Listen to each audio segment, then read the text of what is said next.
বেতনের টাকা সম্পূর্ণ বাড়িতে পাঠিয়ে দিই এবং সেই টাকা আমার মা খরচ করে একটি মোবাইল কিনে এবং অন্যান্য কাজে ব্যয় করে। একদিন হঠাৎ সাহেব আমাকে মোবাইল গিফট করে।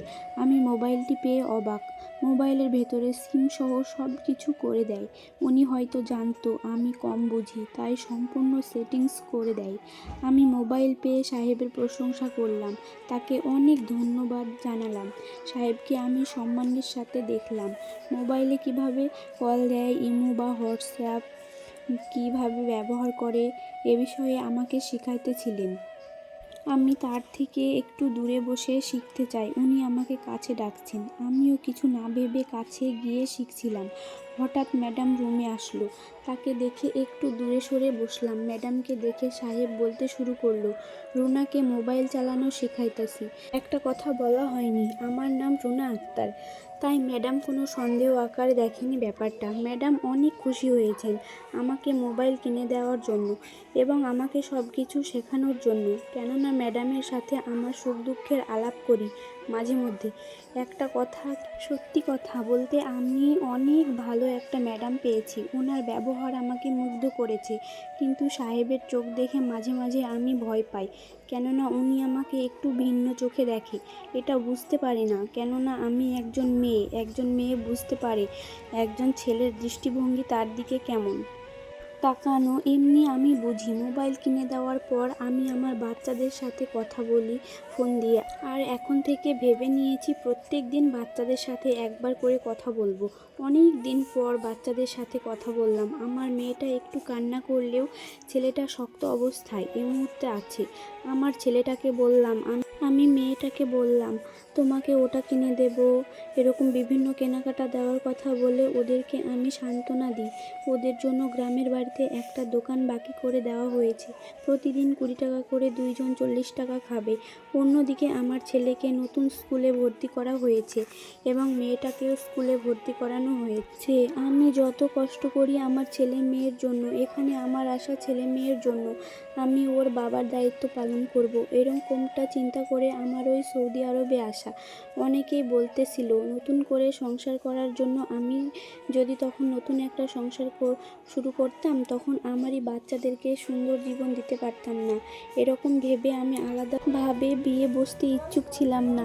একজন স্বামীহারা বোন জানে জীবনে স্বামী না থাকা কতটুকু সমস্যা। একজন বিধবা মহিলা এই জন্য অনেক কষ্টে থাকে। যাই হোক, সেই কষ্ট আমি অল্প বয়সেই পেয়েছি আমার স্বামীকে হারিয়ে। এই জন্যই আজকে আমি সৌদি আরব। হঠাৎ একদিন শুয়েছিলাম আমার ঘরে, রাত তখন আনুমানিক 11টা। তখন হোয়াটসঅ্যাপে একটি মেসেজ আসে সৌদি আরবের একটি নম্বর থেকে। নম্বরটি সেভ করা ছিল না। বিশ্বাস করবেন, মেসেজটি দেখে আমি অবাক। মেসেজটি একটি ভিডিও আসে। ভিডিওটি ভালো ভিডিও ছিল না, বিদেশি একটা ছেলে মেয়ের নোংরা ভিডিও। ভিডিওটি দেখে আমার খারাপ লাগতে শুরু করলো। কে পাঠালো এই ভিডিওটি? পরে একটি আমি বাংলা মেসেজ করলাম, আপনি কে বলছেন? তখন আরেকটি ভিডিও মেসেজ আসলো, যা দেখলাম সেম নোংরা ভিডিও। এবার আমি ডাইরেক্ট কল দিলাম, কিন্তু কল ধরলো না। পরপর 2বার কল দিলাম, কিন্তু ফোন রিসিভ করে না। আমি আবার ব্লক করতে জানতাম না, তাই ব্লক দিতে পারছিলাম না। পরে দেখি মেসেজ আর আসতেছে না। এটা ভাবতেছিলাম এগুলো আমাকে কে পাঠালো বা নম্বর কোথা থেকে আসলো। একটু টেনশনে পড়ে গেলাম, কে এই রকম বাজে ভিডিও পাঠালো। ওই দিন সকাল হলো, সাহেবের ঘরে কফি নিয়ে গেলাম। দেখলাম সাহেব আমার দিকে এক নজরে তাকাই আছে। উনার চাহনি দেখে আমি কফি দিয়ে তাড়াতাড়ি চলে আসি। আমাকে কি জানি বলতে চাইছিল। আমার মনে একটু সন্দেহ হলো। এই নম্বর একমাত্র সাহেবই জানে, আর এই নম্বর উনি আমাকে দিয়েছে। হয়তো এই ভিডিও উনি পাঠাইছে। তো একদিন ম্যাডাম তার বাপের বাড়ি বেড়াতে যাবে 2 দিনের জন্য, আমাকে একা রেখে যাবে। শুনলাম তার স্বামীও তার সাথে যাবে, এমনটা শুনেছি। অনেক আরবি কথা আমি ভালো করে বুঝতে পারি না এখনও, মোটামুটি শিখছি কেবল। তাই পরের দিন সকাল সকাল সবাই চলে গেল। আমাকে ম্যাডাম অনেক বিশ্বাস করতো, তাই একা বাড়িতে কিভাবে থাকতে হবে বলে গেছে। আমিও ভাবছি এই ফাঁকে বাচ্চাদের সাথে অনেক কথা বলবো। ম্যাডাম যাওয়ার পরে মোটামুটি 2 ঘন্টা মতো বাচ্চাদের সাথে কথা বলেছি। দিন পেরিয়ে যখন রাত হলো, কলিং বেল বেজে উঠল। দরজার ফাঁক দিয়ে তাকিয়ে দেখি সাহেব এসেছে বাড়িতে। আমি একা একটি মেয়ে, এই অবস্থায় সাহেব বাড়িতে আসলো।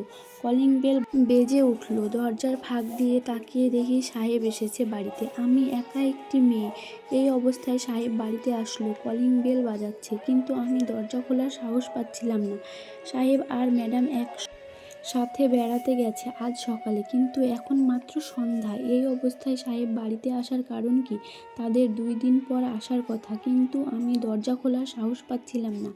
আর দরজা না খুলেও থাকতে পারবো না, কেননা বাড়ির মালিক এসেছে। তাই পরবর্তী সোনায় সাহস করে আমি দরজা খুললাম। দরজা খোলার পর সাহেব আমার দিকে তাকিয়ে হাসছিল। আমি লজ্জা পেলাম একটু। ভয়ে আমি তাড়াতাড়ি আমার রুমে ঢুকে দরজা বন্ধ করে দিলাম। জানেন, ভয়ে আমার শরীর ঘামছিল। হঠাৎ সাহেবের ডাক, রুনা, আমাকে একটা কফি করে দাও। আমি দরজা খুলে সাহেব